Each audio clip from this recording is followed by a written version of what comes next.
नमस्कार, तुमच्या सगळ्यांचं स्वागत आहे आमच्या या भागामध्ये.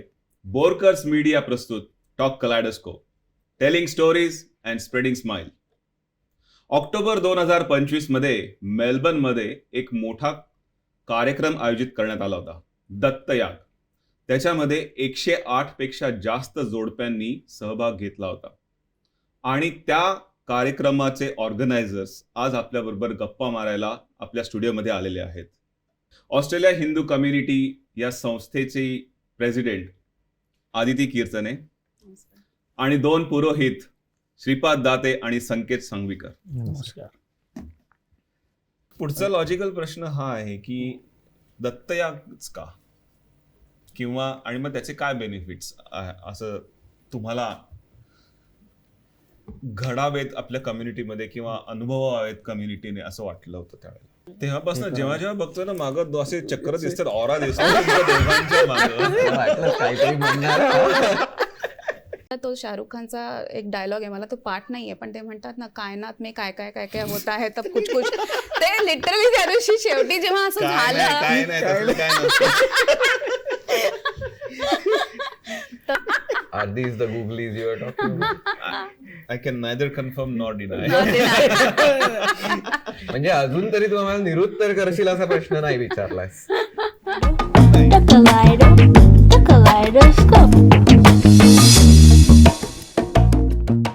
तर थँक्यू व्हेरी मच, तुम्ही आमच्या स्टुडिओमध्ये आलात. गप्पा मारायच्या आहेत आपल्याला. सगळ्यात पहिल्यांदा विचारतो की इथे येऊन कसं वाटतंय तुम्हाला? छान वाटतंय. चांगला प्लॅटफॉर्म आहे आणि तुमचं अविरत जे काम चालू आहे त्याच्यातर्फे जर चांगल्या गोष्टींना अजून प्रोत्साहन मिळालं, त्याच्याबद्दल लोकांना माहिती कळली, तर it's always a great feeling. So I feel we are at the right place at the right time. Thank you. Sanket, Shripad, तुम्हाला काही ऍड करायचं? बोलण्याची सवय आहे, पण कॅमेरा समोर बोलण्याची एवढी सवय नाहीये. म्हणजे 2-3 तास बोलणं ही काही नवीन गोष्ट नाहीये. दत्तयागाला खूप मोठे क्राऊड पण होता, त्यामुळे crowd is also not a problem. पण this is something new, so बघूया कसं होत आहे. There is always first time. Yes. Yeah, absolutely. I second the thought. तू ही फक्त पहिलीच वेळ आहे. तुला संकेतच्या शेजारी बसवलं आणि मम म्हणण्याकरता बसवलेलं नाहीये. अगदी.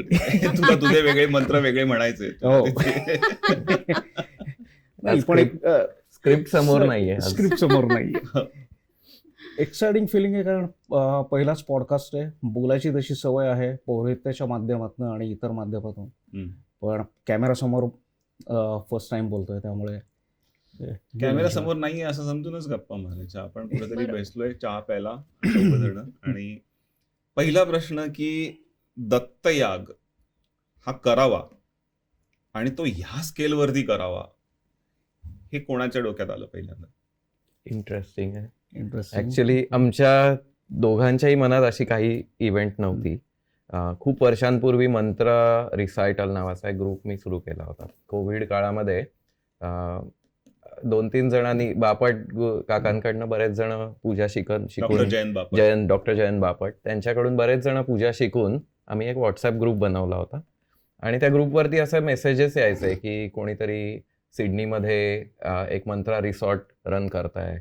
2 ऑस्ट्रेलियन जे बॉर्न हिंदू नाही आहेत, पण भारतामध्ये जाऊन सगळं शिकून वैदिक धर्माचा प्रसार करण्याचा प्रयत्न करतायत आणि ते मंत्र शिकवतात आणि ते त्याला मंत्रा थेरपी म्हणतात.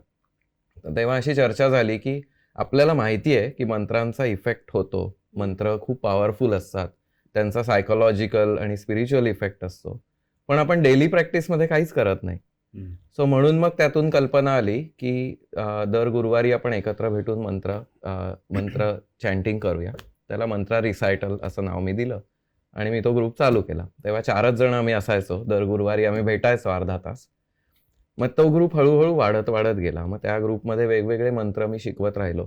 रुद्र, पुरुष सूक्त इत्यादी संथा झाल्या. मग माझ्या डोक्यात अशी कल्पना आली की आपण शिकवलंय ते मी ऑनलाईन शिकवतो, पण त्यांनी म्हटलेलं मला कधी ऐकायला मिळत नाही. सो त्यांनी संथा कशी घेतली आहे हे बघण्यासाठी आपण फेस टू फेस भेटूया.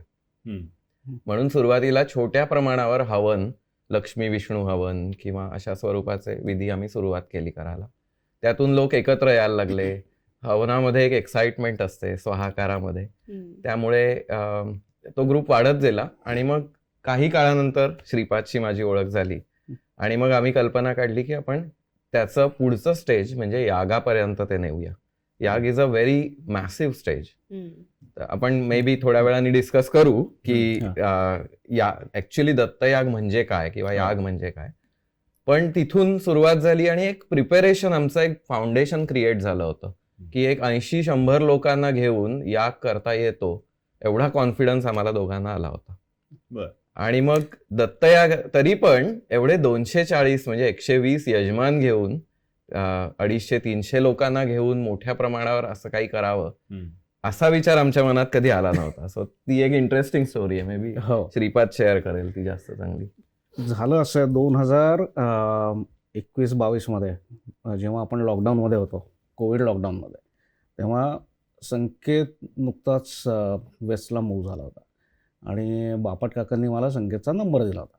म्हटलं होतं की संकेतसुद्धा पौरोहित्य करतो, तर यू बोथ कोऑर्डिनेट, तुम्ही एकमेकांबरोबर बोलून कशा पूजा येतात ते बघा.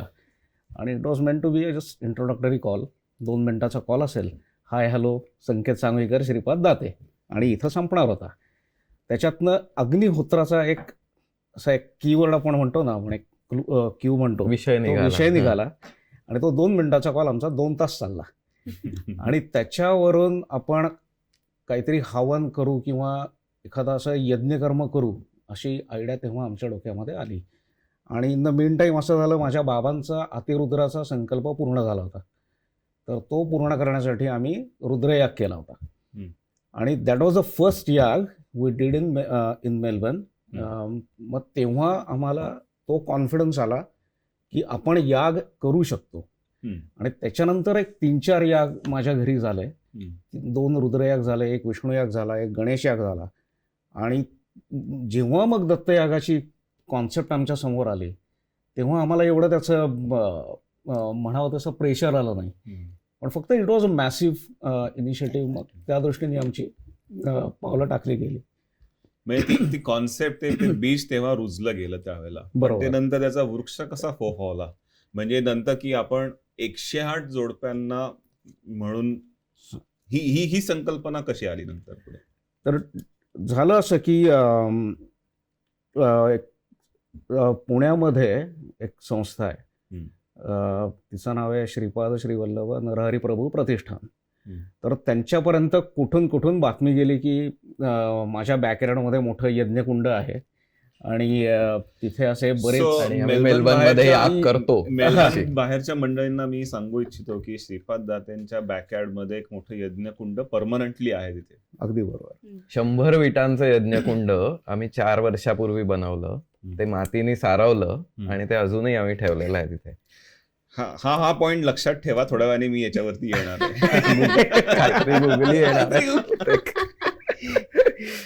तर ती अशी उडती बातमी त्यांच्या कानावर गेली आणि त्यांच्याकडनं मला फोन आला की असं एक दत्तयागाचा इनिशिएटिव्ह आम्हाला करायचा आहे, तर तो तुमच्या इथं होऊ शकतो का? तर माझा बॅकयार्ड एवढा मोठा नाहीये की मी 120 कपल्स होस्ट करू शकेन किंवा 108 कपल्स होस्ट करू शकेन. आणि मग तेव्हा असा विचार आला, त्याच वेळेला ऑस्ट्रेलियन हिंदू कम्युनिटी संस्था उदयास येत होती. मग तिथं असा विचार आला की आपण सगळ्यांना जोडण्याच्या, समाज एकत्रीकरण हा जो यागाचा महत्वाचा भाग आहे तो करण्याकरता मग why not to reach out to AHC and get it done. आणि मग तिथनं ही सगळी सूत्र सुरुवात झाली. सो तुझ्याकडे येतो मी आता प्रश्न विचारायला. आदिती, AHC काय आहे? नावाप्रमाणेच ऑस्ट्रेलियन हिंदू कम्युनिटी. तर आपल्याला सगळ्यांनाच माहिती आहे की गेल्या 10 वर्षामध्ये आपण इंडियन डायस्पोरा म्हणतो, पण इंडियन डायस्पोरामध्ये सुद्धा हिंदू प्रामुख्याने आपल्या ऑस्ट्रेलियामध्ये येऊन स्थायिक होत आहेत. आणि त्यांचं जे रिप्रेझेंटेशन आहे ते तेवढ्या म्हणजे चांगलं होतंय, नाही असं नाही, पण तरी सुद्धा काही इनिशिएटिव्हमध्ये it is lacking, disconnect. There is a disconnect, किंवा काही विषय जे हिंदूंसाठी महत्वाचे आहेत ते पुढे येत नाहीयेत असं कुठेतरी जाणवलं. आणि त्याच्या दृष्टीने एक ग्रुप ऑनलाईन कनेक्ट झाला.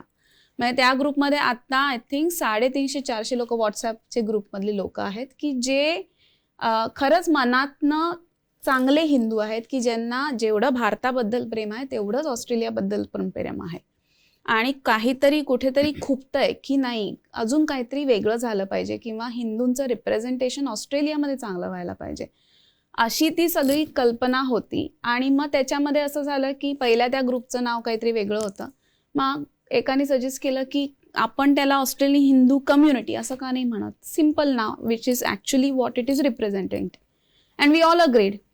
आणि मग त्याच्यामधनं छोटे छोटे काही इनिशिएटिव्ह सुरुवातीला झाले. म्हणजे आता असं आहे की आपला जेव्हा बांगलादेशमध्ये हिंदूंवर जेव्हा अट्रॉसिटीज चालू झाल्या त्यावेळचा आपण एक थोडा इनिशिएटिव्ह घेतला होता, किंवा पाकिस्तानमध्ये पण जेव्हा पाकिस्ताननी मागच्या वर्षी जेव्हा हल्ला केला तोही एक इनिशिएटिव्ह आपण इथे घेतला होता.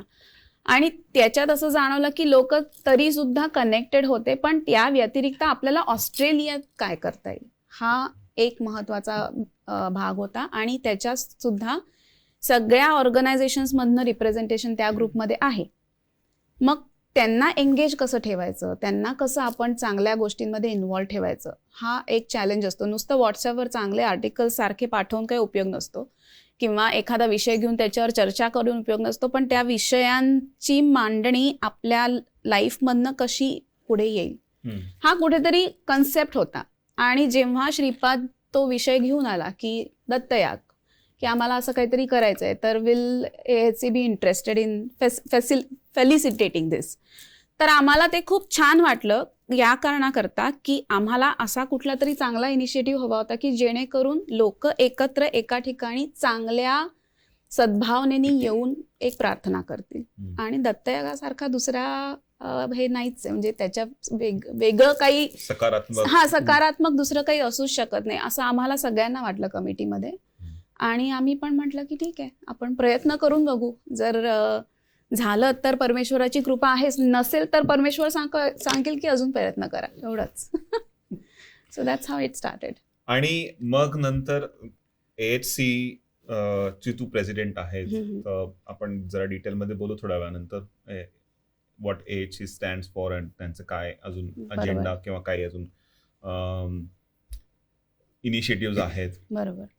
पर्टिक्युलरली दत्तयागाच्या दृष्टिकोनातनं अजून कोणी त्याच्यामध्ये इन्व्हॉल्व्ह होतं? हो, आता काय म्हणायचं की आपल्याला व्हेन्यू पण लागतो, लोक लागतात आणि पुरोहित लागतात. तर काम करणारी लोक AHC कडनं होती, पौरोहित्य यांच्याकडनं होतं, पण venue was the biggest challenge. आणि इट सो हॅपन की आम्ही दुर्गा टेम्पलला अप्रोच झालो आणि दुर्गा टेम्पलमध्ये त्यांच्या कमिटीमध्ये गॅरी वर्माजी आहेत आणि जोशीजी आहेत, तर त्यांच्याशी आम्ही जाऊन भेटलो सगळ्यात पहिले. तर त्यांनी कुठलाही संकोच न करता अगदी मोठ्या म्हणजे काय म्हणायचं खुले हातचे आम्हाला अगदी सांगितलं की तुम्हाला अगदी की तुम्हाला जशी मदत हवी आहे, जे काही हवं आहे ते आम्ही तुम्हाला देऊ. आणि दॅट वॉज द काय म्हणायचं सगळ्यात मोठं मोटिवेशन होतं, कारण जागेचा जो प्रश्न असतो की एवढ्या 108 लोकांना म्हणजे दुप्पट किंवा त्यांच्या फॅमिली म्हटलं तर चौपट एवढ्या लोकांना एका ठिकाणी जर आपल्याला अकोमोडेट करायचं असेल तर कसं. श्रीपादला मोठं घर घ्यायला सांगायचं ना. हो ते तर आहेच, तो नेक्स्ट अजेंडा. शेजारी 2-3 घरं घेतली, बॅकयार्ड एकत्र करून क्राऊड फंडिंग करा, लगेच मोठं घर लगेच.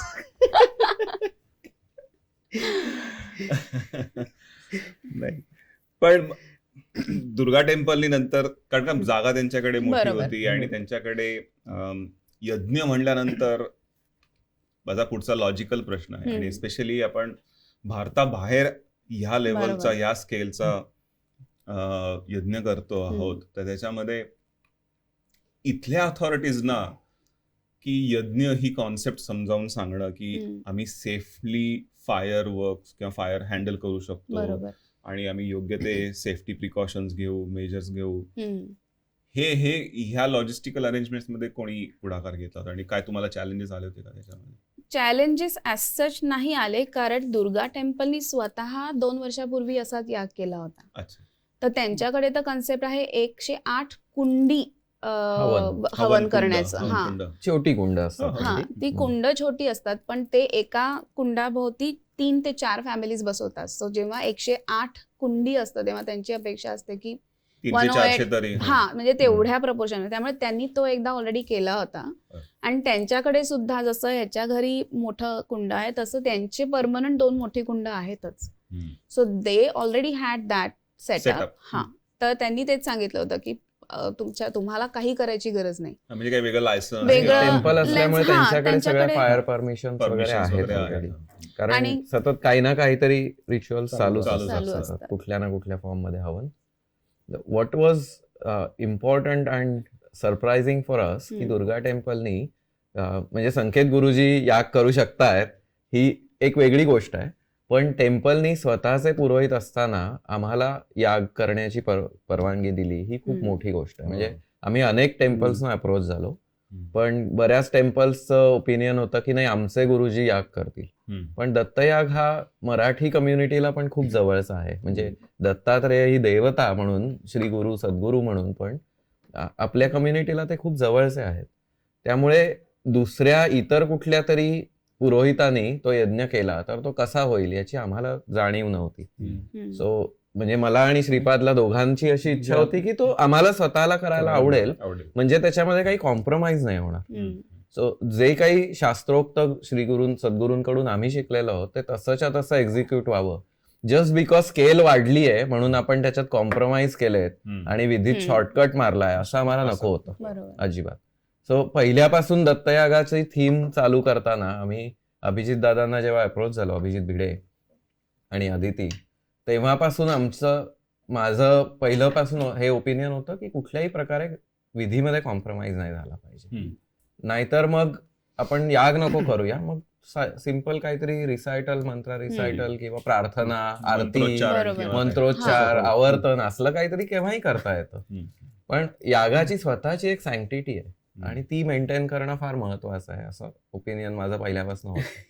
आणि शास्त्रोक्त पद्धतीने ते व्हायला पाहिजे, महत्व आहे. आणि त्यातून मिळणारे जे स्पिरिच्युअल सायकोलॉजिकल बेनिफिट्स आहेत ते त्या शास्त्रामध्ये डिटेल्ड सांगितलेले आहेत म्हणून ते महत्वाचं आहे. पुढचा लॉजिकल प्रश्न हा आहे की दत्तयागच का, किंवा आणि मग त्याचे काय बेनिफिट्स असं तुम्हाला घडावेत आपल्या कम्युनिटीमध्ये किंवा अनुभवावेत कम्युनिटीने असं वाटलं होतं त्यावेळेला? वेगवेगळ्या ओकेजन्सना वेगवेगळे याग आम्ही आधी केलेले आहेत. आधी याग का आहे बघूया.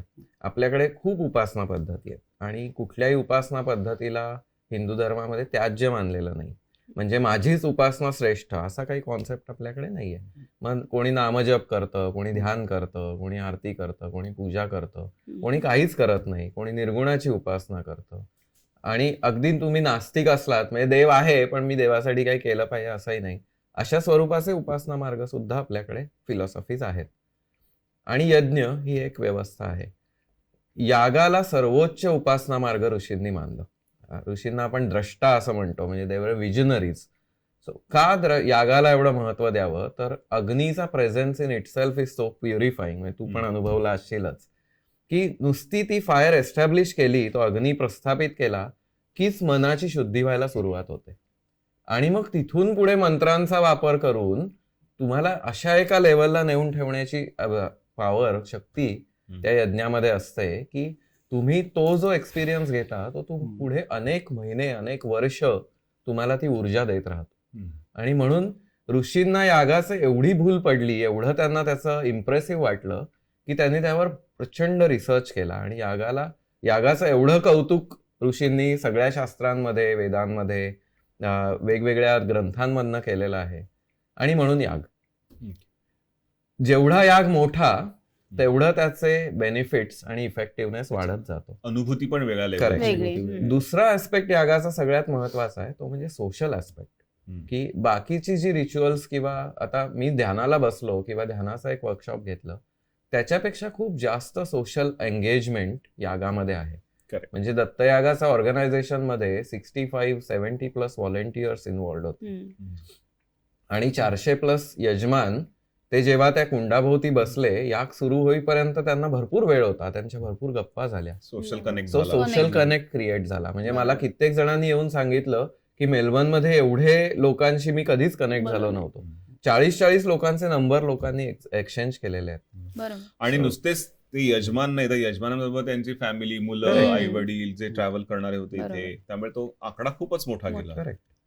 आणि त्याची जी तयारी करताना जवळजवळ 2 वर्षापेक्षा 2 जास्त वर्ष. प्लॅनिंग आम्ही केलेलं आहे. हम्म. सो त्या काळामध्ये झालेल्या मीटिंग त्यातून खूप कुटुंब एकमेकांच्या जवळ आली.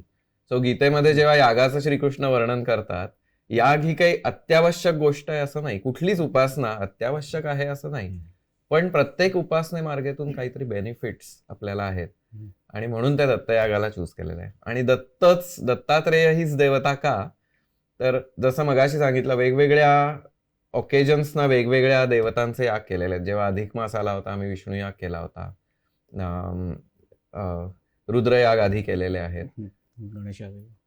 गणेश यागात तर रिसेंटली यावर्षी जानेवारीमध्ये गणेश याग केला होता. दत्तात्रेय का, तर महाराष्ट्र आणि महाराष्ट्राभोवतीच्या बहुतेक राज्यांमध्ये दत्तात्रेय ही अत्यंत लाडकी देवता आहे. हम्म. आपण त्यांच्याकडे सद्गुरूंचे सद्गुरू म्हणजे गुरुस्वामी म्हणून बघतो. हो. प्रत्येक जण कुठल्या ना कुठल्या तरी मार्गाने आपल्या सद्गुरूंची उपासना करत असतो. दत्तात्रेयांची उपासना ही आपल्याच सद्गुरूंची उपासना असल्यामुळे ते केल्यासारखं. हम्म. आपल्याला खूप जवळचे आहेत आणि त्यांच्याशी आपण खूप लवकर आणि इझिली कनेक्ट करू शकतो. इतर देवतांबाबत अनेक जणांना प्रेफरन्सेस असू शकतात, पण दत्तात्रेय ही अशी देवता आहे की जी सगळ्यांना कनेक्ट होते. कनेक्ट. हम्म. ती ब्रह्मा विष्णू महेश या तिघांचंही तिघांचं रूप आहे. कॉम्बिनेशन पण आहे. एकदा नमस्कार केला की 3 आशीर्वाद. 3 तर आशीर्वाद guarantee. एकदम मिळाल्यासारखं आहे ते. आणि म्हणजे आपल्या तसं पाहिलं आता दत्तयागामध्ये तसं फारसं म्हणजे अनेक कम्युनिटीचे लोक, अनेक भाषांचे लोक सामील झाले होते.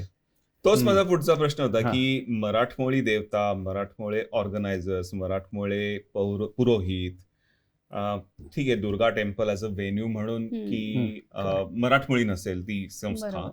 पण अगेन भारताबाहेर जेव्हा राहतो तेव्हा तुम्ही भारतीय म्हणून जास्त बघितलं जातं ऍज अ हिंदू कम्युनिटी हम्म. किंवा इंडियन डायस्पोरा बरोबर. बघितलं जातं.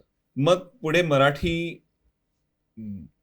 कम्युनिटी सोडून इतर कम्युनिटींना एंगेज करण्यासाठी पण त्याच्यामध्ये तुमच्याकडनं प्रयत्न केले गेले. हो, म्हणजे खरं सांगायचं तर जसं यांनी सांगितलं की महाराष्ट्रामध्ये जेवढं दत्तात्रेय भगवानचं हे आहे, म्हणजे माहिती आहे आपल्याला, दत्तगुरु हे लहानपणापासून माहिती असतात. तर मला कल्पना नव्हती खरंच त्या महाराष्ट्राबाहेर कोणाला हे माहिती असेल का. पण सरप्राइझिंगली आमचे एक मित्र आहेत की जे गुजरातचे आहेत आणि ते म्हणाले की अहो गुजरातमध्ये किंवा मध्य प्रदेशमध्ये मोठा संप्रदाय आहे की जो दत्ताची गिरनार आहे गिरनार हो. आहेच आहे. आणि त्यामुळे- तसं कुरवपूर वगैरे म्हणजे श्रीपाद श्रीवल्लभांचा अवतार जो आहे तो हो. आंध्र प्रदेश, कर्नाटक, म्हणजे त्यामुळे सगळ्या 5-6 राज्यांमध्ये तर मध्य दत्तात्रेयांची भारतापासून उपासना आहेच. दक्षिणेपर्यंत हा इथे दत्तात्रेयांचा प्रसार जास्ती आहे. म्हणजे बरोबर. दत्त संप्रदायाचं खूप महत्व आहे. पण त्यामुळे त्या कम्युनिटीच्या लोकांना ह्या कार्यात सहभागी करून घेण्याकरता नंतर फारसा प्रयत्न काहीच नाही. म्हणजे आम्ही फक्त लोकांना एवढंच सांगितलं की AHCच्या मार्फत आणि ह्या म्हणजे असे 2 आमच्या बरोबर पुरोहित आहे आणि त्यांची ही मनीषा आहे की 108 दाम्पत्यांबरोबर आम्हाला हा दत्तयाग करायचा आहे आणि आम्हाला तुम्हाला बोलवायचं आहे याला. तर लोकांनी लिटरली कधीच म्हणजे असा प्रश्न नाही विचारला की मग दत्तयागच का किंवा हाच का. त्यांनी मनात अगदी सहज म्हटलं की हो, आमचे लोक अवेलेबल असतील तर आमचे रिप्रेझेंटेशन्स तुम्हाला मिळतील. त्यामुळे मलाही पर्सनली, मला नाही तर तुम्हाला विचारावं लागलं असतं की हो. अरे मी कसं हे एक्सप्लेन करू, पण फ्रँकली स्पीकिंग मला कोणालाही एक्सप्लेन करायची वेळच आली मला नाही. आठवते की आदितीने अक्षयाला म्हणजे माझ्या बायकोला कधी जून जुलैमध्ये सांगितलं होतं की असं असं होतंय, ऑक्टोबरमध्ये ही तारीख त्या दिवशी काही शूट ठेवू ठेवू नको. आणि कारण नंतर सांगते तुला. हो. लोक का एक्सायटेड असतील माहितीये का, 108 यजमान म्हणजे 108 हा आकडा पूर्ण करणं हे कधीच प्रॉब्लेम आला नाही. पण का माहितीये, भारतात सुद्धा स्वतः याग करायला मिळणं ही हो. अपॉर्च्युनिटी भारतात सुद्धा आपल्याला कधीही मिळत नाही. भारतात Correct. याग जे होतात ते मंदिरांमध्ये होतात आणि आपण फक्त यागाचा अंगारा घ्यायला आणि दर्शन घ्यायला आणि प्रसाद घ्यायला जातो. यजमान म्हणून यागाला बसायला मिळणं ही अनेक जन्मांचं कर्म आणि पुण्य त्यामागे आहे. ऍब्सोल्युटली. आणि मला स्वतःबद्दलचा अनुभव, मी जेव्हा घरी सांगितलं, पुण्याला माझे आई वडील असतात, त्यांना सांगितलं की असं असं असा दत्तयाग होतो आहे ऑक्टोबरमध्ये आणि आम्हाला बोलवण्यात आलेलं आहे यजमान म्हणून, सहभागी होता येतंय. तर आईने सांगितलं की आई वडिलांच्या पिढीमध्ये कोणीही दत्तयाग अटेंड केलेलं नाहीये. आमच्या अख्ख्या फॅमिलीमध्ये दत्तयाग अटेंड केला होता माझ्या आजीच्या तरुणपणी काहीतरी, बरोबर. म्हणजे आई बाबा पण त्यावेळेला वडिलांकट साईडनी, आणि त्यामुळे ही खूप भाग्याची गोष्ट आहे. आणि Absolutely. तुम्हाला भारताबाहेर ह्या स्केलमध्ये अटेंड स्केलमध्ये, करायला हो. मिळतंय. आणि इट्स अ डिवाइन एक्सपिरियन्स. पण जसं संकेतने आता सांगितलं की यजमान पद मिळणं सुद्धा एक भाग्याचं लक्षण आहे, तसंच दुसरं लक्षण म्हणजे आमच्या दोघांसाठी की आम्हाला त्या मंदिरामध्ये पूर्ण अथपासून इथपर्यंत एक्झिक्युशन करायला मिळालं. हो. म्हणजे पीठस्थ देवतांचं आधी दुर्गा टेम्पलच्या पुरोहितांनी सांगितल्याप्रमाणे ते मंदिरामधल्या ज्या देवता असतात, म्हणजे यागाच्या देवता ज्या स्थापन करायच्या असतात ते करणार होते आणि यज्ञकर्म आम्ही करणार होतो. पण त्या दिवशी संभव असं झालं की त्यांनी आम्हालाच सांगितलं तुम्हीच करा सगळं. क्या बात. त्यामुळे मंदिराच्या गाभाऱ्यापासनं ते बाहेर यज्ञ करण्यापर्यंत ही पूर्ण सूत्र त्यांनी आम्हाला दिली. म्हणजे इतक्या लेवलपर्यंत जाऊन आम्हाला सगळीकडनं मदत मिळाली. तेव्हापासून जेव्हा जेव्हा बघतो ना मागं असे चक्र दिसतात, ऑरा दिसतात तुमच्या दोघांच्या मागं. वाटलं काहीतरी म्हणणार. आणि यांच्यात मी खरंच म्हणजे दुर्गा टेम्पलचं परत नाव घेतेय, पण कसं असतं ना की काय म्हणायचं, त्या त्रिवेणी संगम जो म्हणतात तो किती महत्वाचा असतो. की ह्यांची डिफिकल्टी आम्हाला समजत होती की त्यांना मनापासून सगळं इथपासून इथपर्यंत सगळं करायची इच्छा होती, पण ऑब्व्हियसली दुर्गा टेम्पलचे काही हेजिटेशन्स आम्हालाही दिसत होते आणि आम्हाला आमची मर्यादा होती की आम्हाला त्यांना पुश करायचं नव्हतं. बरोबर. पण at one point I think आम्ही इतक्यांदा त्यांच्याशी भेटलो, त्यांच्याशी चांगला संवाद साधला आणि त्यांना कॉन्फिडन्समध्ये घेतलं की ह्यांना माहिती आहे ते काय करतायत, आम्ही इथे आहोत की ते काही चुकीचं करणार नाही याची आम्ही जबाबदारी घेतो आणि तुमची जी जागा आम्ही घेतलेली आहे त्याचा आम्ही मान राखू. हो. सो हा कॉन्फिडन्स बिल्ड करण्याकरता आम्ही ऑलमोस्ट 4 महिने प्रत्येक ॲटलिस्ट सेकंड थर्सडेला जाऊन किंवा ट्युजडेला जाऊन त्यांच्याशी भेटत होतो. आणि ते सुद्धा अगदी प्रेमाने आमच्याशी बोलत होते, आम्हाला विचारत होते की आमच्याकडनं तुम्हाला काय काय लागणार. So I think that whole thing, ते मूवी मधला तो शाहरुख खानचा एक डायलॉग आहे, मला तो पाठ नाहीये, पण ते म्हणतात ना कायनात में काय काय काय काय होत आहे तब कुछ कुछ, ते लिटरली त्या दिवशी शेवटी जेव्हा असं झालं तसं अगदी मला वाटलं की झालं, ते सगळं जुळून आलं. आणि त्यांच्यासाठी कसं आहे, this scale was not too big for them. ते जेव्हा दसरा मेळावा अरेंज करतात हो. तेव्हा 1200 लोक तिथे येतात. सो त्यांच्यासाठी 1200 लोकांचं अन्न बनवणं ही मोठी गोष्ट नाही. पण आम्ही हे सगळं पहिल्यांदा करत होतो. सो आमच्यासाठी 500 was also very big scale. तर आम्ही अशी मोठी लिस्ट घेऊन जायचो की हे इतके आयटम, हे 25 किलो तूप, 34 किलो तांदूळ, आणि ते आकडे बघायचेच नाहीत. हा ये सब हो जाएगा. आणि आम्ही असं, यांनी नक्की आकडा बघितलाय का? 34 किलो तांदूळ हवेत आपल्याला, यांनी आकडा बघितलाय. स्केलची सवय. 5-15,000 वगैरे असेल तर मग ते म्हणाल, ते त्यांनी आम्हाला असंच सांगितलं, तुम दसरा मेले पे आए नहीं ना, देखा नहीं आपने की हमने क्या किया. म्हटलं हा नाही आ पाए. आणि त्यांनी इतकं छान की आपल्याला जी यज्ञकुंड लागतात स्पेसिफिक डायमेन्शन्सची, ती या यज्ञाकरता मुद्दाम बनवून घेतली. वा. आणि ते जे यज्ञकुंड तिथे होते ते भारतातनं स्पेसिफिकली बनून आलेले होते. सो ते लॉजिस्टिक्स त्यांनी संपूर्ण सांभाळलं. 51 यज्ञकुंड त्या यज्ञामध्ये मांडली आणि छोटी छोटी पिरामिड शेप हवन पात्र नाही, प्रॉपर 3 स्टेपची, ज्याला आपण यज्ञकुंड म्हणतो, असं यज्ञकुंड. ते भलेही पत्र्याचं असेल, म्हणजे ते स्टीलचं धातूचं होतं, पण ते पूर्णपणे व्यवस्थित शास्त्रोक्त होतं. त्याला वेगवेगळे रंग असतात प्रत्येक पायरीला. ब्रह्मा विष्णू महेशाची त्याच्यावर स्थापना केली जाते. ते सगळं व्यवस्थित करता यावं म्हणून त्यांनी तशा स्वरूपाची कुंड ऑर्डर केली. That was really a big movement for us. म्हणजे जेव्हा आम्ही प्रपोजल घेऊन गेलो, आमची अपेक्षा होती की पिरामिड शेप कुंड मांडू शकतो आपण. एक 10 कुंड मांडायची आणि एक मुख्य कुंड जे आहे ते 3 स्टेपचं व्यवस्थित करायचं.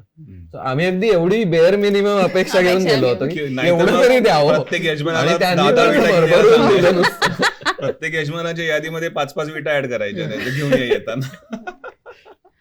त्या निमित्ताने 108 कुंड पुढे वापरली जातील असा त्यांचा पण तो त्यांचा पण विचार. त्यांनी ऑलरेडी आम्हाला सांगून ठेवलंय, अगले साल क्या करना है? अगले साल इससे डबल तो करना ही है, असं त्यांनी आम्हाला ऑलरेडी सांगितलेलं आहे. बट या that is another thing. On the day काय काय चॅलेंजेस आले तुम्हाला? काही आले का चॅलेंजेस? आणि before we go there, as a purohit तुमची किती तयारी होती? खूप. तुला बोलायचं? आधी तू बोल. पुरोहित म्हणून आम्ही साधारण म्हणजे आधी दत्तयाग, मी याग बरेच आधीपासून केलेले आहेत, त्यामुळे यागाची संहिता माहित नाही किंवा विधी येत नाही हा प्रश्न नव्हता. पण हे एका पुरोहिताचं कार्य नाही, त्याच्यासाठी अनेक पुरोहित लागतात. सो ह्या सगळ्या पुरोहितांची संथा पूर्ण करणं, त्या सगळ्यांचे मंत्र सिंक्रोनाइज करणं, प्रत्येकाची संथा वेगळ्या वेगळ्या स्वरूपाची असू शकते, वेगवेगळ्या गुरूंकडनं वेगवेगळे स्वर घेतलेले असू शकतात. ते सगळं एकत्र करण्यासाठी जवळजवळ 3-4 महिने आम्ही एकत्र भेटत होतो. सुरुवातीला आधी आम्ही दोघंच भेटायचो, त्यानंतर अजून 2 पुरोहित जे आम्ही आयडेंटिफाय केले, आमच्या चौघांची सेशन्स व्हायची. त्या व्यतिरिक्त एक यज्ञ सहायक नावाची टीम बनवली होती. यज्ञ सहायक म्हणजे पौरोहित्या व्यतिरिक्त लागणाऱ्या ज्या गोष्टी असतात, म्हणजे तूप संपलंय, तूप रिफिल करायचं आहे, कोणाला काही प्रश्न आहेत, कोणी मागे पडलंय विधी करताना, 120 यजमान बसलेत तर सगळ्यांचं सिंक्रोनाइज होत नाही, कोणाला प्रश्न पडतात, उजवा हात वापरू, हे बोट वापरू का, पाणी संपलंय, किंवा कोणाचं काही सांडलंय, काही मिसिंग आहे, असं बरंच काही इन्सिडेंट्स होतात आणि त्या दिवशी खूप झाले ऍक्च्युली. तर त्याच्यासाठी जी टीम होती त्यांच्याबरोबर पण कॉल्स असायचे आणि म्हणजे it was quite a few sleepless nights अज वेल बिफोर दत्तयाग.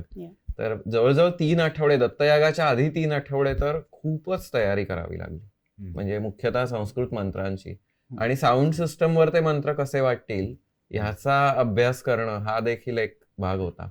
म्हणजे पूर्णाहुतीसारखे जे मंत्र असतात ते खूप उच्च रवानी म्हटले जातात आणि बाकीचे मंत्र खालच्या पट्टीत असतात. ते जे व्हॉइस मॉड्युलेशन आहे ते इतकं जास्त आहे की ते माईक वरती कर्कश आवाजात आम्ही केकाटतोय असं नाही वाटायला पाहिजे. So that was one of the challenge as well. त्याची थोडीशी प्रॅक्टिस करावी लागली आधी. आणि दुसरं असं झालं की दत्तयागामध्ये ज्या आहुती द्यायच्या असतात त्याच्यासाठी एक गुरुगीता म्हणून एक मंत्रांचा समूह आहे, तर तो यावेळेला आम्हाला सांगण्यात आला होता की गुरुगीतेच्या आहुती द्यायची. ते आम्हाला म्हणजे फ्रॉम स्क्रॅच त्याची तयारी होती. 180 मंत्रांची तर आम्हाला तयारी करायला लागणार होती. That was new for us.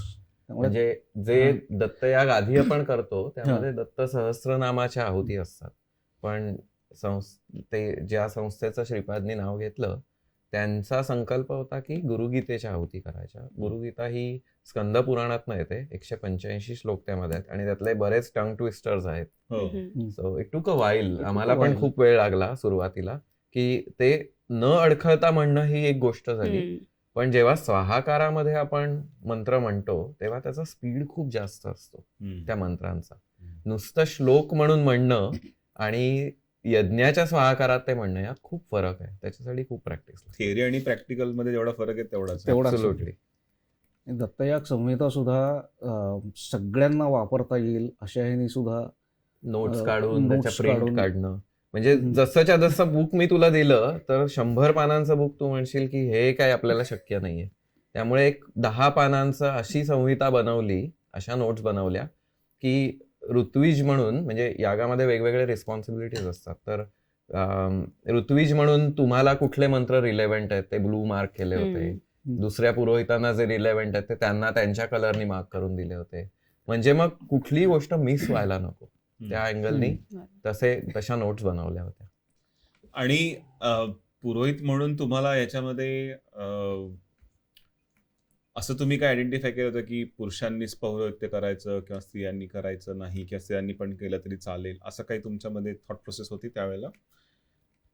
आम्ही ऍक्च्युली आमची अशी खूप आंतरिक इच्छा होती की एक तरी स्त्री पुरोहित त्या यागामध्ये आमच्या बरोबर सहभागी व्हावं. It was a statement in first place की आपली रिच्युअल्स ही खूप पुरुष प्रधान संस्कृतीतनं आली आहेत असा खूप मिसकॉन्सेप्शन समाजामध्ये असतं. पण ऍक्च्युली तसं शास्त्रात बघायला गेलं तर एवढा काही फारसा जेंडर बायस नाहीये. नंतरच्या काळामध्ये जेव्हा सोशल इन्स्टेबिलिटी आली तेव्हा आला असावा कदाचित. त्यामुळे आणि सुदैवाने मेलबर्नमध्ये स्त्री पुरोहित आरती उपासनी म्हणून खूप उत्तम पौरोहित्य त्या करतात. त्यांना आम्ही विचारलं होतं आणि ज्या गुरूंच्या संकल्पाला पूर्ण करण्यासाठी हा दत्तयागाचा सुरुवात झाली, अप्पा महाराज म्हणून गुळवणी संप्रदायातले ते आहेत, त्यांची संथा आरती उपासनींनी घेतलेली. त्यांच्या डोळ्यात अक्षरशः पाणी आलं की आपल्याला पौरोहित्य करण्याची संधी मिळते आणि प्रत्यक्ष माझ्या गुरूंचं पौरोहित्य करण्याची संधी मिळते. त्या शेवटपर्यंत आमच्या बरोबर त्या संथेमध्ये होत्या. सगळ्या प्रकारचा अभ्यास हम्म. त्यांचा झाला. अगदी शेवटच्या क्षणी त्यांना काही पर्सनल अडचणी आल्यामुळे त्या येऊ नाही बरोबर. शकल्या. पण पुढच्या यागामध्ये नक्की आपण त्या असतील. असतील असा प्रयत्न करूया. बरोबर. पण that would have been one of the statement as well. Absolutely. आणि एक म्हणजे मी रिसेंटली आमच्या शोवरती प्रसिद्ध इतिहास तज्ञ निलेश ओक येऊन गेले होते. हम्म. तर त्यांनी मला एक छोटीशी स्टोरी सांगितली होती. आणि आपल्याकडे हिंदू धर्मामध्ये किंवा परंपरेमध्ये स्त्रिया आणि पुरुष यांना समानतेनेच वागवण्यात आलेलं होतं कायमच. म्हणजे इतकं की हजारो वर्षांपूर्वी म्हणजे रामायणामध्ये ज्यावेळेला श्रीराम जेव्हा वनवासात जायला निघाले होते तर त्यावेळेला त्यांच्या पाठीमागं त्यांचं लग्न झाल्यामुळे नंतर गादीवर बस. सीतेचा राज्याभिषेक करायचा. Yes. म्हणजे अमेरिकेमध्ये अजूनही कोणी फिमेल प्रेसिडेंट आलेली नाहीये वेस्टमध्ये. हो पण आपल्याकडे त्या काळी ही चर्चा झाली होती. बरोबर. She decided to go with Shriram, that's a different That's- story. हो. पण म्हणजे आपल्याकडे कॉन्सेप्च्युअली अजूनही आपल्याकडे स्त्री पुरुष समानताच आहे वेदांमधल्या अनेक ऋचा म्हणजे ऋग्वेदामधल्या जो आपली सगळ्यात ओल्डेस्ट स्क्रिप्चर आहे त्यातल्या सुद्धा अनेक ऋचा ऋषिणींनी लिहिलेल्या आहेत. सो असा काही आणि आता मॉडर्न काळामध्ये तर हा जेंडर बायस ठेवण्याची नाहीच. काहीच गरज गरज नाही. नाहीच. We live in a society where there is social stability now. So अशा प्रकारचं जेंडर बायस करण्याची आता काहीच गरज नाही. नाही, हे स्टेटमेंट खूप खूप छान आहे. आणि हे ऍक्च्युली वेस्टर्न फिलॉसॉफी फॉलो करणाऱ्यांना आणि किंवा तिच्यामध्ये जर Indian diaspora living outside India हम्म. आणि त्यांच्या डोक्यामध्ये कन्फ्युजन असू शकतं, बरोबर. त्यांच्याकरता हे स्टेटमेंट करणं आपल्या पॉडकास्टच्या माध्यमातून I think important. Is important. It's very important. AHCचं अजून पुढचे काय आता कॉन्ट्रीब्युशन्स आहेत from community angle? Community angle आत्ता जे तू एक्झॅक्टली बोललास ना की इंडियन डायस्पोरा किंवा वेस्टर्न लोकांना हिंदू कल्चर बद्दल खूप मिसकन्सेप्शन्स असतात. इंडियन्स लिव्हिंग आउटसाइड इंडिया असो त्यांना पण स्वतःचं भरपूर स्वतःबद्दल खूप म्हणजे- त्यांना अज्ञानच असतं असं मी म्हणेन. आणि त्यांना त्याच्याबद्दल अभिमान नसल्यामुळे काही जाणून घ्यायचं नसतं. हाही मोठा प्रॉब्लेम असतो. तर म्हणजे छोट्या छोट्या गमती असतात की आता जसं माझ्या मुलीच्या शाळेमध्ये त्यांना काहीतरी चुकीचं शिकवल्या गेलं आणि अबाउट कल्चर्स. तर तिने मला येऊन घरी विचारलं की हे असं खरं आहे का, म्हणजे अजूनही म्हणजे आता जसं सती हा जो हे आहे तर अजूनही इथल्या शाळांमधनं काही वेळेस इंडियातल्या प्रॉब्लेम म्हणजे हिंदू कल्चरबद्दलच्या प्रॉब्लेम्समध्ये सती शिकवतात अरे, किंवा कसं म्हणजे. तर तेव्हा तिला मला सांगावं लागलं की असं नाही होत. आणि हा एक पर्टिक्युलर फेज एनिवेज लॉंग म्हणजे हे आपण जर बोलायला गेलो तर खूप बोलावं लागेल. पण एक कुत्रा मांजर पाळा, गैरसमज नका पाळू. तेच असं. तर ते कसं हँडल करायचं तर त्याच्याबद्दल एक कन्सेप्ट अशी आहे की आपल्या AHC मध्ये अशा खूप म्हणजे महिला गण आहे की जे शाळांमधनं व्हॉलंटिअरिंग बरंच करतात. तर आणि आपल्याकडे इथे इट्स अ गुड थिंग की मल्टीकल्चरल किंवा हेरिटेज डेज वगैरे असे सेलिब्रेट होतात शाळांमधनं. तर पुढच्या आगामी 1-2-3 वर्षामध्ये आम्हाला अशी एक टीम बनवायची आहे की जी वेगवेगळ्या शाळांमध्ये जातील. आपण एक चांगला प्रोग्राम तयार करू आणि तो प्रोग्राम तिथे प्रेझेंट केला जाईल की ज्याच्यामध्ये आपल्या who really we are as Australian Hindus, आम्ही काय आहोत, आम्ही कुठनं येतो आणि आम्हाला समाजासाठी किंवा देशासाठी काय करायचंय, हा एक छोटासा प्रोग्राम तयार करून तो शाळांमधनं आपल्याला वाढवायचा आहे. That is one of the ideas of doing. AHCचं दुसरं एक चालू आहे की स्टुडंट इनिशिएटिव्ह. आपल्याकडे खूप स्टुडंट्स येतात भारतातनं किंवा म्हणजे ऑस्ट्रेलियामध्ये, आणि आल्या त्या लोकांना काही वेळेस इथे सेटल कसं व्हायचं किंवा अकोमोडेशनचा थोडा प्रॉब्लेम असतो. काही वेळेस त्यांना हेही माहीत नसतं की साधं मायकी कसं विकत घ्यायचं वगैरे. These are the small things but they really struggle. तर there are group of volunteers who are actually currently working on those project. So त्याच्या दृष्टीने सुद्धा प्रयत्न चालू आहेत. I would really like to see that happening. कारण Yeah. का मी 23 वर्षापूर्वी मी इंटरनॅशनल स्टुडंट म्हणून बरोबर. आलो होतो. माझी बायको स्टुडंट म्हणून आली होती त्यावेळेला. हां. आणि अजूनही मला असा कुठलाही फोरम माहित नाही की जो इंटरनॅशनल स्टुडंटना एका छत्राखाली खरं, आणतो हां. इथे. तर तो एक मोठा प्रोजेक्ट आहे आणि त्याच्यावर काम चालू आहे डिलिजंटली. तर we are also making sure की तो प्रोजेक्ट जेव्हा गो लाईव्ह काइंड ऑफ होईल तेव्हा we have all the resources, we have the right people who can work, who can guide the students when they come here. So तो एक मोठा initiative आहे. आणि तिसरं म्हणजे एक तर कम्युनिटी बिल्डिंग हा एक मोठा अप्रोच आहे की जेवढ्या आपल्या संस्था आहेत, हिंदू संस्था आहेत किंवा हिंदू संस्था फक्त भारतातनं आलेल्या नाही तर इव्हन नेपाळी खूप लोक असतात किंवा फिजी हिंदूज असतात, या सगळ्यांना एकत्र आणत राहायचं कुठल्या तरी चांगल्या कामासाठी. आणि दुसरं म्हणजे no matter how much we don't want to get into politics, कारण आपल्याला असं पॉलिटिक्समध्ये इन्व्हॉल्व्ह व्हायचं म्हटल्यावर थोडा त्रास होतो. पण आपल्याला काही पॉलिटिक्स खेळायला त्याच्यात इन्व्हॉल्व्ह नाही व्हायचंय, पण आपल्याला आपली मतं आणि आपला स्टँड त्यांच्यापर्यंत पोहोचवणं खूप गरजेचं आहे असं मला वाटतं. आणि त्या दृष्टीने थोडेसे इनपुट्स AHCच्या थ्रू होतील असा प्रयत्न आहे. आय थिंक ऑस्ट्रेलियामध्ये आणि स्पेशली गेल्या बोरकर्स मीडियाचा गेल्या 2-3 वर्षाचा जो प्रेझेन्स वाढलेला आहे त्याच्यामुळे मला पर्सनली हिंदू काउन्सिल ऑस्ट्रेलिया आणि हिंदू इकॉनॉमिक फोरम ऑस्ट्रेलिया ह्या 2 संस्थांबरोबर जोडण्याचा प्रयत्न योग आला. बरोबर. Hindu council Australia is a organization की ते हिंदू कम्युनिटीच्या साठी काउन्सिल लेवलला, स्टेट लेवलला, गव्हर्नमेंट लेवलला, गव्हर्नन्स आणि पॉलिसीजच्या लेवलला काम करते. त्यांच्याबद्दल फारसं हिंदूंना माहिती नाहीये असं मला जनरली जाणवलं. Hindu economic forum is a different organization established by Swami Vivekananda. आणि त्यांचा उद्देश हा आहे की हिंदू बिझनेस आणि इकॉनॉमी मध्ये जे वेल टू डू लोक आहेत भारताबाहेर स्पेशली, आणि त्यांनी they giving back something to community. आणि we no longer job seekers, we are job creators. So council लेवलची एक ऑर्गनायझेशन आहे, इकॉनॉमी आणि फोरम लेवलची एक फोरम आहे, आणि AHC याचं I think at a grassroot लेवलला काम. बरोबर. आय थिंक त्या तिघांचा समजा जर कनेक्शन झालं तर I think it would be a good combination to have, असं माझं वाटतंय. What is your opinion? हो, ऍट दी एंड आपल्याला सगळ्यांना एकत्रच काम करायचंय आणि ऍक्च्युली सगळेजण ते काम करतायत, त्याच्यामध्ये फक्त प्रत्येकाचा फॅसेट वेगळा आहे असं मी म्हणेन. पण at the end we all have to come together and work. That is always going to be the requirement in the near future. आणि देवाची कृपा असेल तर ते होईल. मला असं वाटतं त्याची गरज आहे. पण आणि इंडियन डायस्पोरा आता स्टॅटिस्टिकली बघायचं झालं तर we have always been around 3-4% mark. त्यामुळे जवळपास ऑलमोस्ट 1 मिलियन पॉप्युलेशन झालेलं आहे ऑस्ट्रेलियामध्ये. व्हिक्टोरियामध्येच ऑलमोस्ट 3.5-4 लाख लोक आहेत ऑलमोस्ट आपले. 300,000 तर 350,000. त्यामुळे it's a decent number to support all these initiative. बरोबर. टेम्पल्स, आपल्याकडे किती टेम्पल्स आहेत, त्या लोकांचं पण काम त्यांच्या लेवलवर चांगलंच चालू आहे. पण ॲट दी एंड, आणि कसं आहे ना, Hindu council Australia is doing a tremendous job. But I think they are bipartisan. At the end they have to represent the whole diaspora. And त्यामुळे त्यांचं काम जे चालू आहे ते चालू राहिलंच पाहिजे.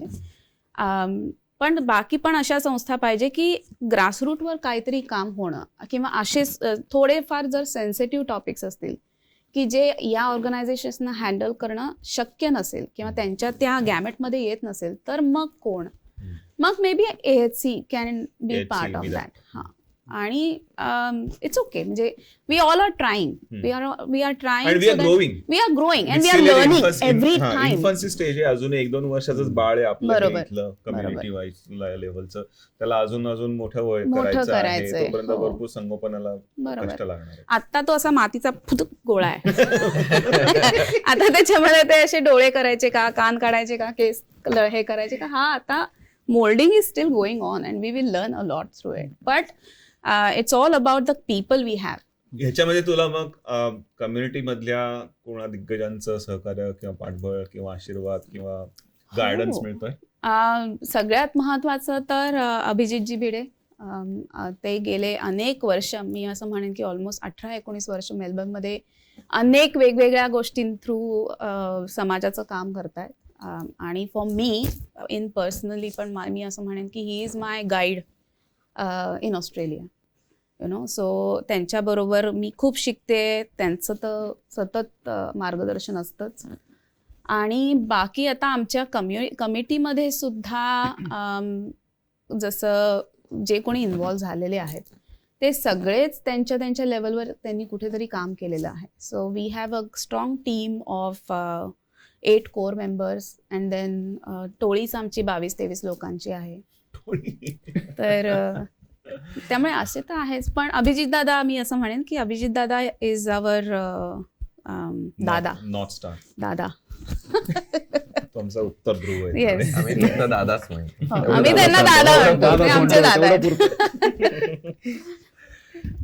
तुम्हाला काही ऍड करायचंय दत्तयागाच्या बद्दल आणि आउटकम बद्दल तुम्हाला काय म्हणणं आहे?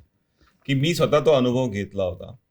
थँक्यू व्हेरी मच आम्हाला ही संधी उपलब्ध करून देण्याबद्दल. पण ॲज अ पुरोहित तुम्हाला काय फीडबॅक आणि किंवा काय प्रतिक्रिया मिळाल्या किंवा तुम्हाला स्वतःला कसा अनुभव आला?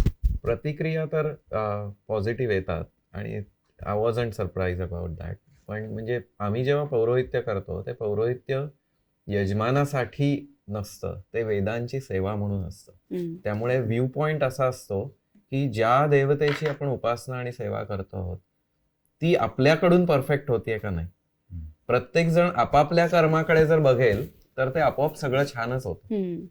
त्या अँगलनी केलं तर म्हणजे दत्तयागाची अनुभूती ही अवर्णनीय आहे असं मी म्हणेन.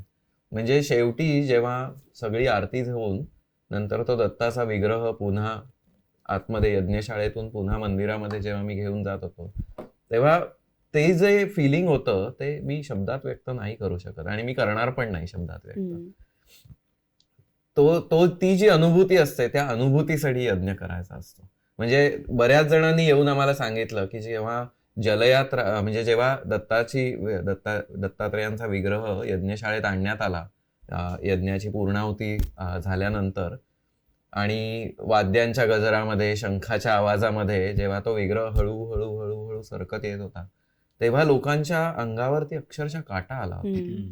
म्हणजे ते जे एन्व्हायरमेंट होतं त्या यज्ञाचा सगळा धूर आणि त्या धुरामधनं ती दत्ताच्या विग्रहाची मूर्ती समोर येत होती ते जे एन्व्हायरमेंट होतं त्याच्यासाठी लोक जणू काही आले होते. तो त्याचा क्लायमॅक्स होता.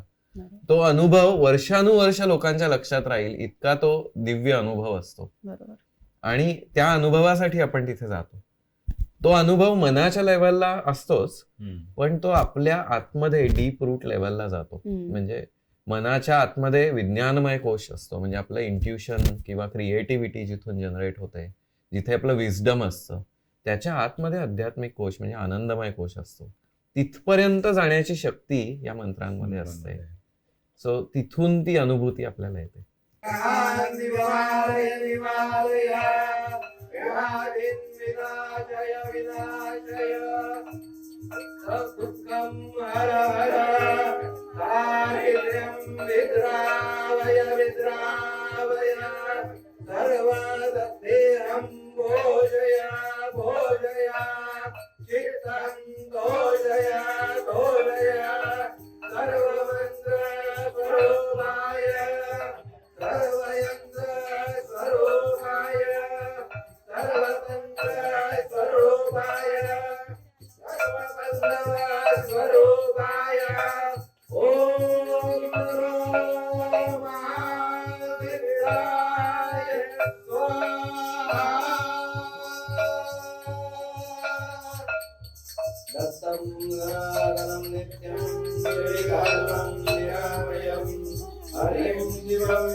आणि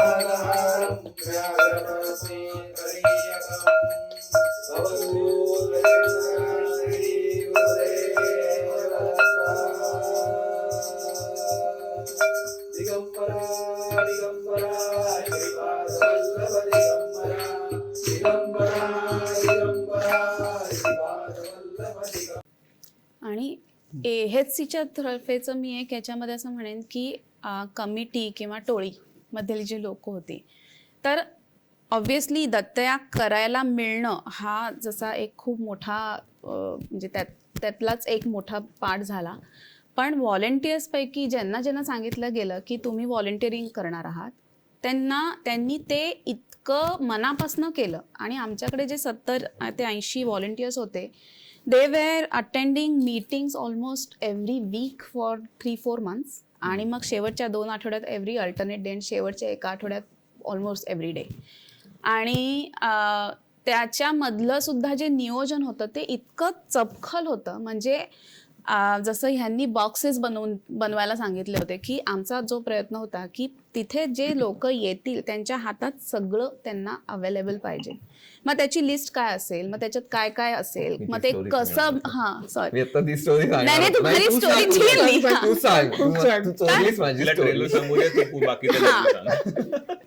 किंवा दुसरी टीम अशी होती की जसं फॅमिलीजना आम्हाला आणायचं होतं, पण ऑब्व्हियसली लहान मुलं असतात आणि लहान मुलांना स्पेशली यज्ञामध्ये घेऊन बसणं is not a small thing, it's a big challenge.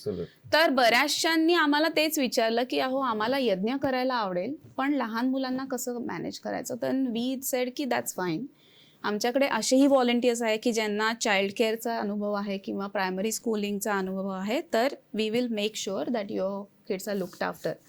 तर गंमत अशी झाली की तो जो 4 तासाचा पूर्ण हे होता प्रोग्राम होता, त्याच्यामध्ये त्यांच्यासाठी खेळ, खाणं, गाणं, टीव्ही नव्हता. आय थिंक टीव्हीची सोय होती पण आय थिंक बघावा लागला नाही. क्राफ्ट ऍक्टिव्हिटी असं सगळं झालं. तर जेवण झाल्यानंतर लहान मुलंच नाही तर इव्हन मोठी जी मुलं होती त्यांनी म्हटलं की अजून आपण थांबणार आहे ना.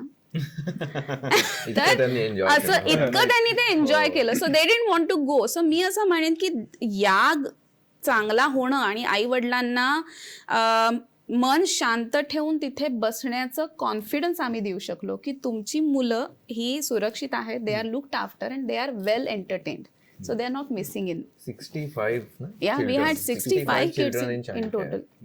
आणि त्यांना आणि इतकं छान खायला प्यायला सगळं होतं अँड दे रिअली एन्जॉय. कुठेही धडपड नाही, काही नाही, नाही. एवढी यंग मुलं चाइल्ड केअर मध्ये आहेत, 2.5 वर्षाची लहान होती. पार्टिसिपेट करणारा जो क्राऊड होता तो सुद्धा Young super crowd. young crowd होता. यंग होता. म्हणजे फक्त वय झालेले किंवा सिनियर सिटीजन्स तिथे यागात सहभागी झाले असं नव्हतं. नाही तर आपल्या पिढीतले सगळे लोक इंटरेस्टेड होऊन तिथे आलेले होते. बरोबर. आणि त्यामुळे आमच्यावर खूप जास्त जबाबदारी होती actually, हो. की ते त्यांना एक्सप्लेन करता येईल अशा भाषेत ते मंत्र किंवा ते विधी वर्णन करून ही पिढी आणि यंगर पिढी ते more logical, There is more why in it, not how. Yes. Of course. डावा नाही हात उजवा हातच का, फॉर एक्झाम्पल. अगदी बरोबर. absolutely. आणि लोकांना जे इन्स्ट्रक्शन म्हणजे जसं म्हणतो ना की त्यांना जर सांगितलं होतं की तुम्ही प्लीज या वेळेपर्यंत या, तर मी म्हणेन 90% लोक त्यावेळी आलेली होती.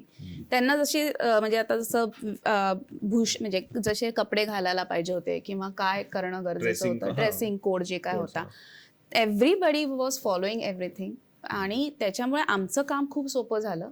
पण त्याच्या मागचं जे आधीची पूर्वतयारी होती तीही खूप लोकांनी सगळी इतकी छान केली की वी वेर व्हेरी लाईक आम्हाला सगळ्यांनी येऊन नंतर म्हटलं की याग तर अप्रतिम झालाच, पण त्याच्या आधीचं आणि त्याच्या नंतरचं जे लोकांचा अनुभव होता लॉजिस्टिकल अरेंजमेंट्सच्या बाबतीत, की बा पार्किंगसाठी लोक व्हॉलंटियर्स वेस्ट घालून उभे होते, मग चप्पल कुठे काढायची, बॅग कुठे कलेक्ट करायचं, बॉक्स कुठे कलेक्ट करायचं, हे सगळं, किंवा मुलांना लाईनीत कुठे उभं करायचं so that the people will take them in the rooms, हे सगळं इतकं प्रॉपरली प्लॅन्ड होतं that they didn't feel that they are getting lost anywhere.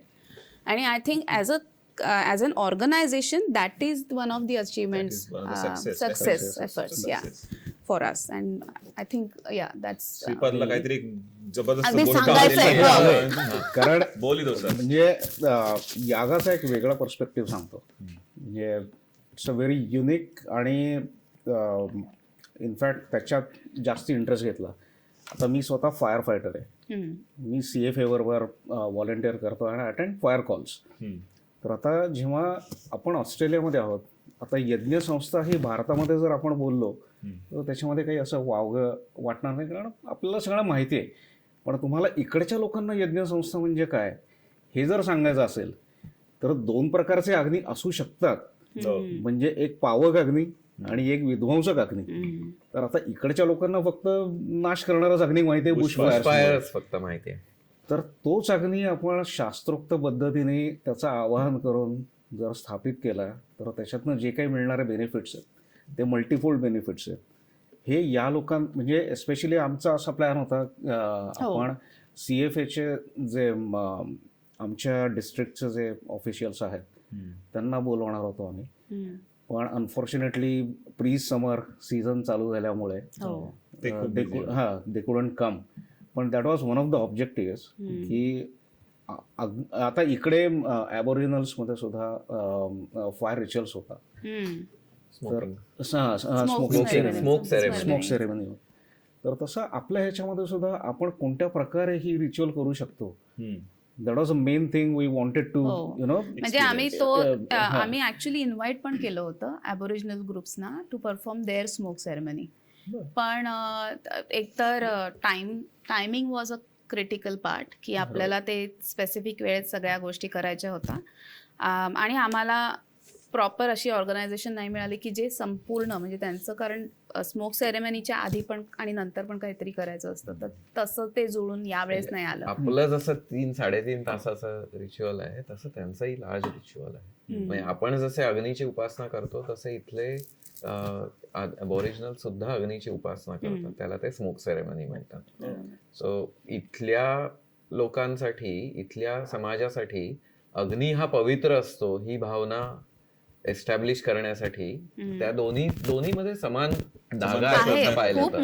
विचार प्रक्रिया पण समान आहे. आय थिंक पुढच्या वर्षी किंवा पुढच्या एखाद्या इव्हेंटला त्यांना प्रॉब्लेम असा होतो की 3.5-4 तासाचं आपलंच रिच्युअल आहे, प्लस एडिशनल अजून 1 तास त्याच्यामध्ये जर ऍड करायचा असेल it becomes challenging. So separately 2 different events करणं पॉसिबल आहे, पण आम्हाला ते कंबाईन करणं शक्य नाही झालं. विचार केला आणि आम्ही अप्रोच पण केलं. आम्ही ऍक्च्युली अप्रोच पण झालो 3-4 ऑर्गनायझेशन्सना, पण it didn't happen this time, but hopefully something similar will. पण अग्नीला पवित्र मानणारी आणि अग्नीची उपासना करणारी खूप कमी संस्कृती आता शिल्लक राहिलेल्या आहेत. त्यापैकी या 2 आहेत. ऑस्ट्रेलियामध्ये लकीली या दोन्ही कल्चर्स थ्रायव्हिंग आहेत आता. बरोबर. तर it is a very good statement to combine them together and make a statement to keep the fire burning. Literally बरोबर. आता आपण श्रीपादने आता जे सांगितले की जसं आपल्याला फायर CFA मध्ये आपण बोलणं चाललं होतं की त्यांना इन्व्हाइट करायचं होतं, पण तिथे खूप डिसिप्लिनच्या गोष्टी असतात.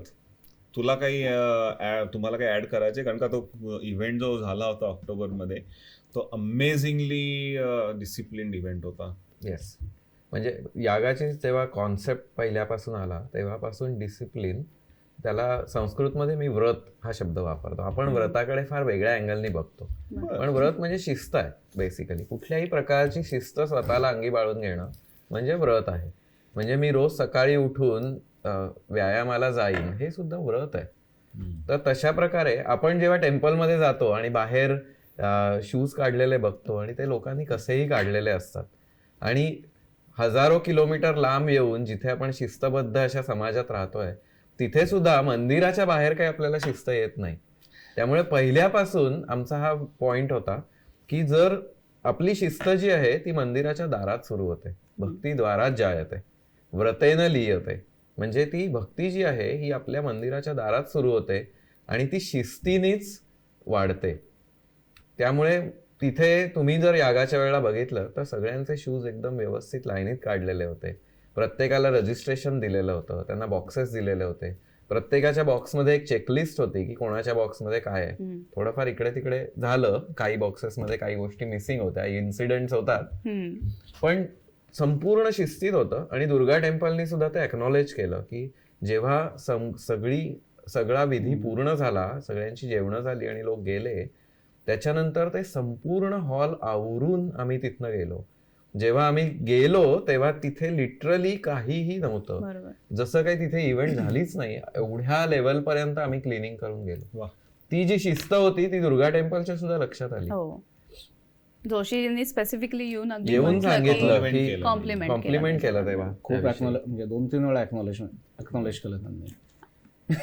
आणि हे शिस्तीचा भाग तुम्ही स्वतः पण पर्सनली घरी फॉलो करत असणार, Absolutely. त्याच्यामुळे यानंतर जास्तीत जास्त कम्युनिटीमध्ये पसराव्यात किंवा लोकांनी अंगीकाराव्यात असं वाटत असेल तुम्हाला. सो आय थिंक आता आपण थोडंसं शेवटाला आलेलो आहोत. येस.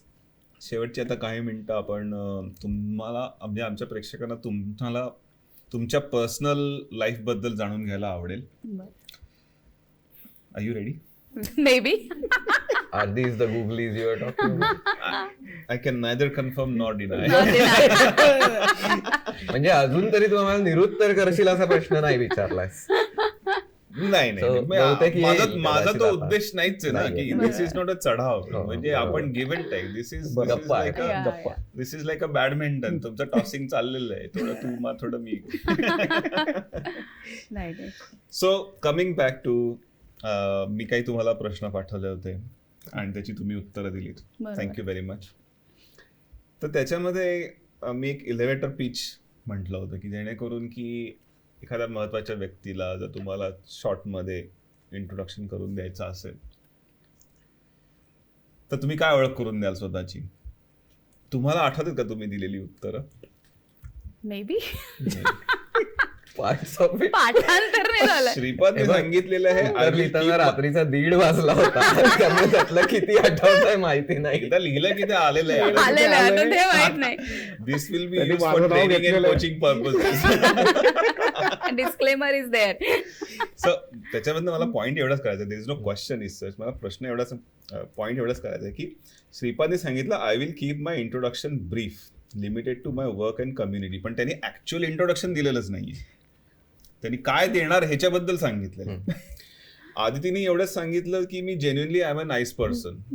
पण ते समोरच्या व्यक्तीला ठरवू दे ना की जेन्युइनली नाही, नाईस. अरे ते कॉन्फिडन्स बिल्डिंग म्हणतात त्याला, की आपण सुरुवातीला सांगायचं की I am a genuinely nice person, की समोरचा माणूस चांगला आहे असं समजूनच बोलतो आपल्याशी. Implant a thought in other person. Yeah, मग काय. इलेव्हेटर पिचचा अर्थ हा आहे की तुम्ही लिफ्टमध्ये कोणाला भेटला तर जनरली ते 30 सेकंदाची किंवा 1 मिनिटाची ती जर्नी असते, तेवढ्यात तुम्हाला इंट्रोडक्शन देता आलं पाहिजे. अरे ते मोबाईलवर एवढं टाईप करणं शक्य नव्हतं रे. मोबाईल आणि संकेतनी जे दिलेलं आहे त्याच्यामध्ये त्यांनी NAB, cloud platform, research, patents, practitioner and teacher of Vedic rituals, mantra painter, ritual and mantra painter, fitness enthusiast, avid trekker, science behind ancient traditions. बघ झालं मी की नाही, फक्त- 1 मिनिटाचं एलिव्हेटर. नाही हे मी की पॉइंट्स काढलेले. तुझे जे डिस्क्रिप्शन होतं त्याच्यामध्ये बुर्ज खलिफावर बुर्ज खलिफा ठेवल्यानंतर टॉप टू बॉटम जाण्याकरता बॉटम टू टॉप जाण्याकरता जी लिफ्ट लागेल. तर तू वर्ड लिमिट टाकलं नाहीयेस त्या क्वेश्चनला, मी काय करू? म्हणजे तिघांची 3 किती वेगळी वेगळी उत्तरं उत्तरं. मिळाली मला एका प्लॅटफॉर्म वरती.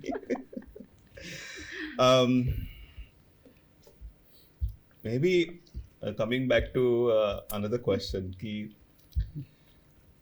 श्रीपादला मी मगाशी म्हटलं होतं ना की याग करण्याकरता यज्ञकुंड घरामागे बनवलेलं आहे आणि मी एक प्रश्न विचारला होता, what are the 3 uncommon uses of brick? Shripad सोडून तुम्ही दोघांनी ऑलमोस्ट यज्ञकुंडाबद्दल उत्तर दिलेली आहेत. यज्ञकुंड लिहिलंच नाही, कारण ते बनवलं मी आहे ना. त्याच्या घरी त्याच्या बनवलं असलं घरातच तरी. आहे ते. नाही, पण तू ते कन्स्ट्रक्शन त्याच्यामध्ये तू मेन्शन केलेलं होतंस ना प्रश्नामध्ये. So I did not म्हणून मी mention मगाशी प्रेक्षकांना construction. म्हटलं की हा लक्षात त्यातला ठेवा. जो पहिला तू लिहिला होतास ना कोणावर तरी अटॅक करण्याचा, ते मी करून केलेलं आहे लहानपणी, पण अच्छा. ते मुद्दाम लिहिलं नाहीये. इतना कारण violent. तू लिहायला सांगितलं हमको नव्हतं. मालूम नहीं आपके बारे में इतना डिटेल. मी जहाबाज ऐसा- होते अरे फार. त्यामुळे पण मी लिहिता लिहिता राहिला, म्हटलं अरे तू नाही म्हणालास मग नाही लिहित. पण तू उत्तर दिलेलं आहे स्केरिंग समवन. हा. ऍक्च्युली स्केरिंग नाही, you already scared Yeah. Someone. Scared someone. संकेतची उत्तर व्यवस्थित होती, ते किल्ला बिल्ला करणं वगैरे चांगलं होतं. त्याच्या पर्सनॅलिटी केलेले आहेत ना करंट केलेले आहेत. हो, मग काय. So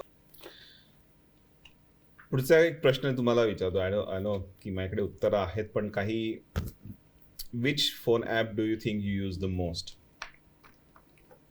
do you remember the answers? हो, फेसबुक एक मी म्हटलं होतं आय थिंक ना, नाही व्हॉट्सॲप. हां, व्हॉट्सॲप युनिव्हर्सिटी लागते आजकाल. अरे त्यांनी श्रीपादने सांगितले व्हॉट्सॲप अँड BART. ते आमचं ॲप आहे, फायर फायटर्सचं ॲप. त्यामुळे ते म्हणजे I watch it all the time. कारण जसा फायर कॉल येतो तसं मला ते ओपन करायलाच लागतं. बरोबर. There are an number of calls. त्यामुळे next to WhatsApp, Bart is my favourite app.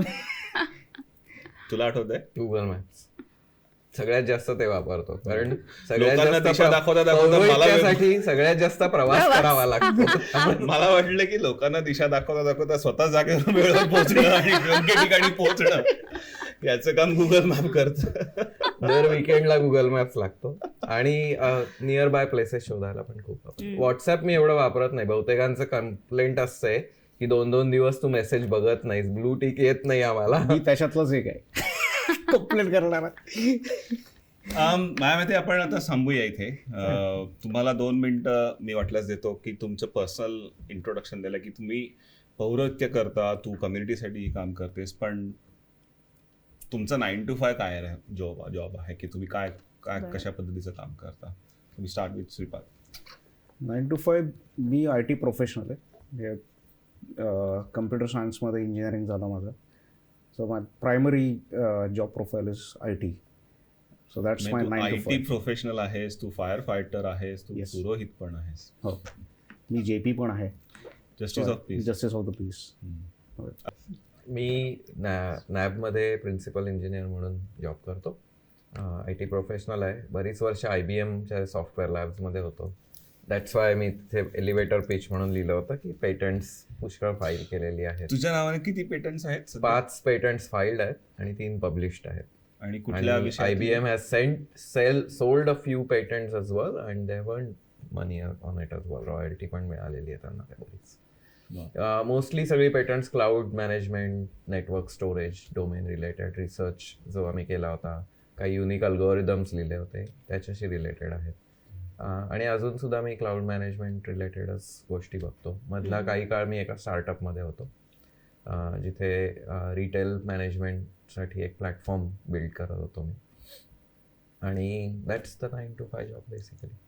माझा भरपूर प्रवास वेगवेगळा झाला. तर माझं ग्रॅज्युएशन आणि मास्टर्स मी फार्मसीमध्ये केलं आणि इथे आल्यानंतर मी फार्मसी रजिस्ट्रेशन केलं माझं.